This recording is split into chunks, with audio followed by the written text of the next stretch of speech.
Good evening. It's the fourth time in a month another public opinion poll has detailed the plunging fortunes of John Turner and his Liberal Party. Today's crop poll found that about half the people who intended to vote Liberal when the election was called have since turned their back on the party. The man the Liberals hope will stop, even reverse the downward slide, is Senator Keith Davey. This isn't the first time he's been asked to make Liberal support grow in the midst of an electoral drought. Keith Morrison prepared this report on the man they call the Rainmaker. This is a story about one of the most remarkable politicians in Canada. He's never been elected to anything. He has spent most of his career avoiding the limelight. He will, if you ask him about it, downplay his role. But Keith Davey has had an impact on most everybody because he is the Liberals' Rainmaker. For more than 25 years, Keith Davey has been the chief strategist, cheerleader, and rescuer of the Liberal Party. And now, the party facing a massive rejection, he's out to save it again. 20 years ago, the Liberal elite regarded Davey as the party's principal mover and shaker. And here's where he got the name to go with it. It was at a provincial Liberal convention in Toronto. It was the convention, as a matter of fact, a very famous convention. Charles Templeton, Joe Green, Bob Nixon, Andy Thompson, who eventually won.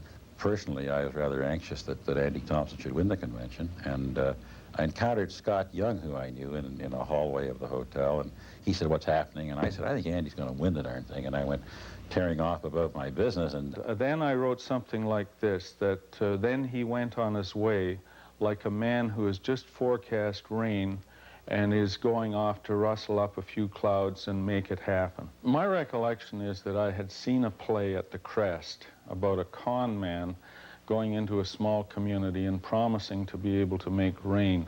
And in politics, when I first met Keith Davey, and subsequently, while he's a first-rate political organizer, he is by no means infallible, and some of his screw-ups sort of support the Rainmaker idea. If the nickname was invented in derision, it stuck out of respect and admiration, because Keith Davey over the years has sometimes been just about the only thing the Liberals had going for them. Unquestionably, he was their best strategist and organizer and cheerleader. And the myth has grown too.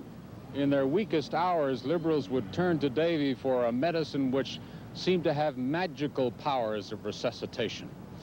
And so they forget occasionally that the senator has suffered some spectacular failures, too. Old pictures, old campaigns, some better than others.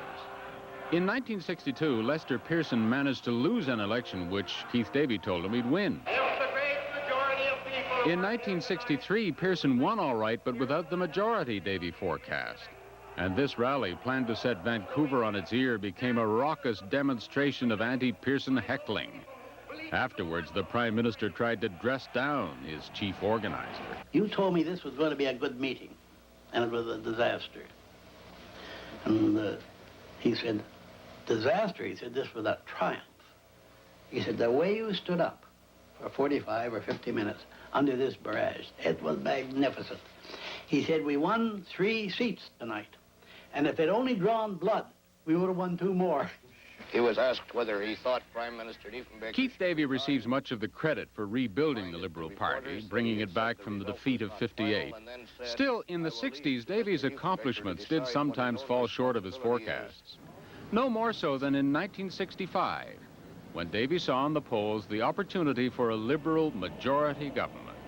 And even though Pearson's minority was working reasonably well, Davey and his colleagues managed to persuade the Prime Minister to go on television and to make this announcement.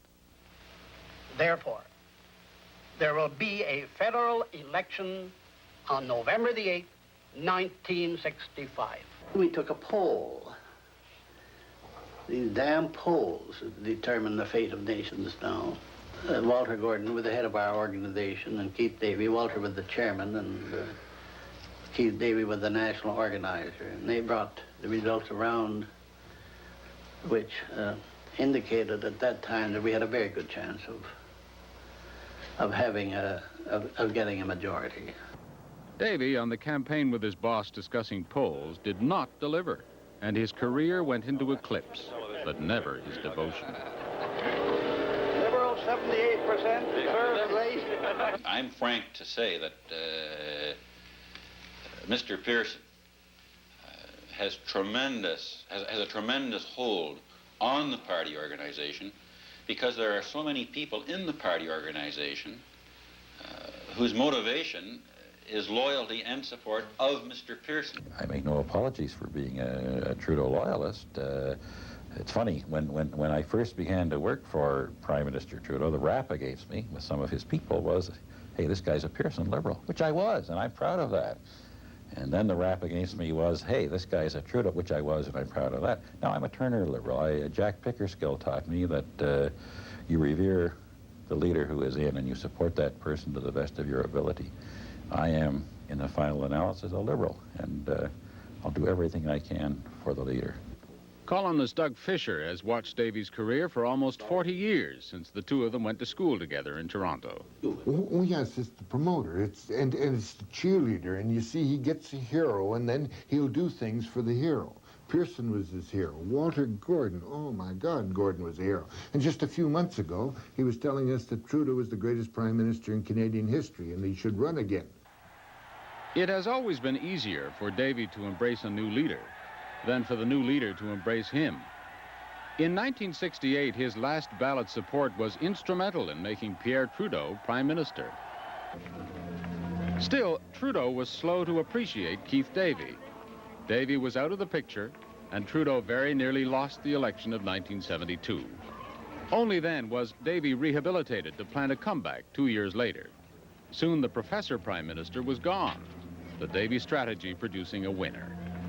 Keith Davey's most remarkable successes came in concert with Pierre Trudeau, the majority government of 1974, the comeback which produced the government of 1980.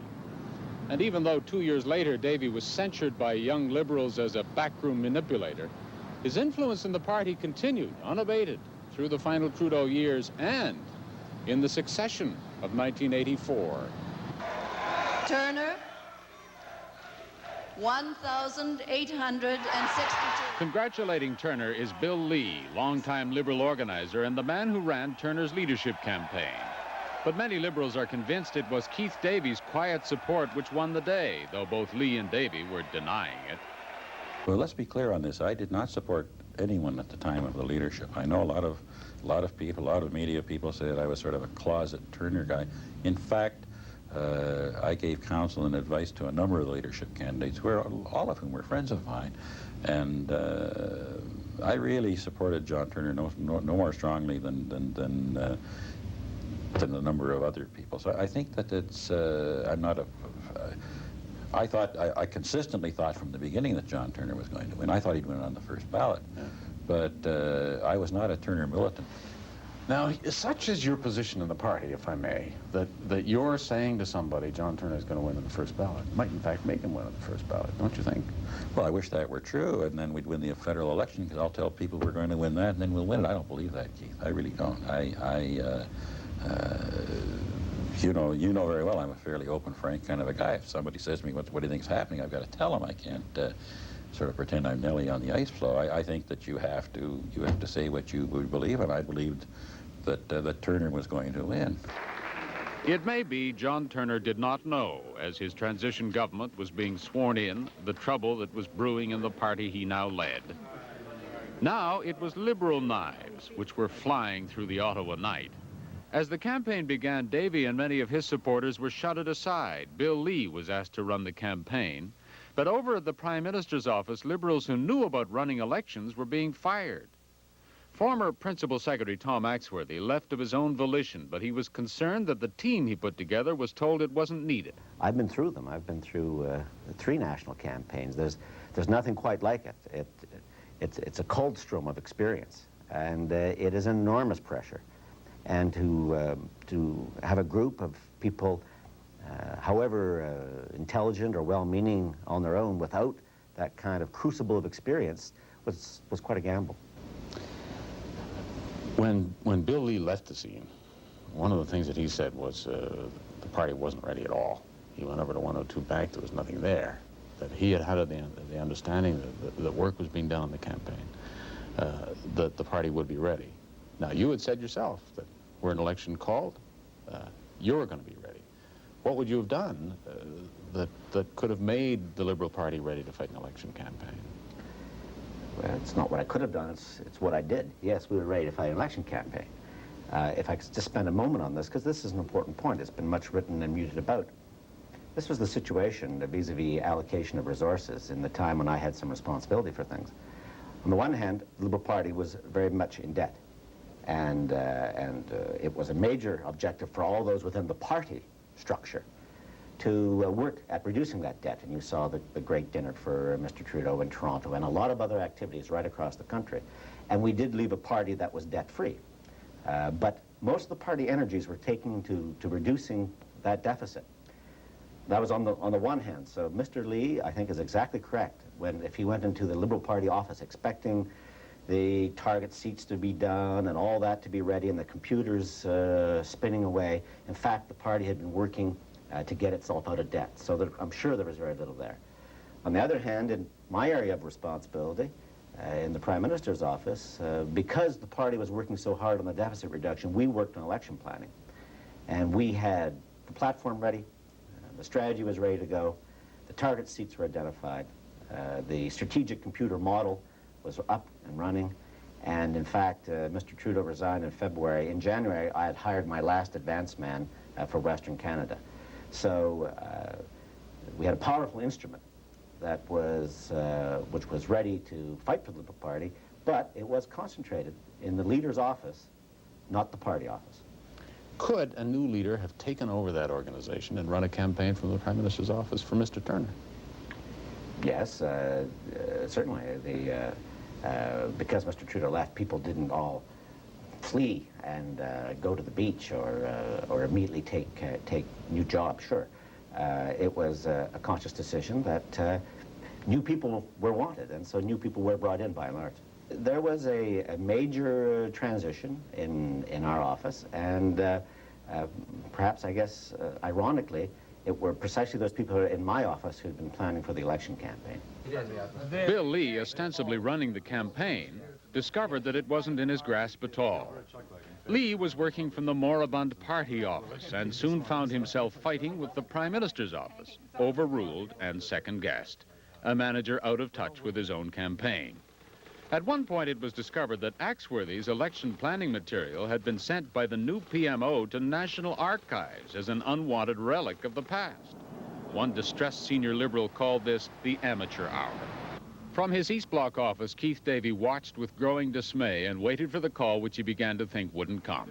Finally, the campaign in tatters Turner did call, and Davey accepted on one condition, that he and he alone be put in charge.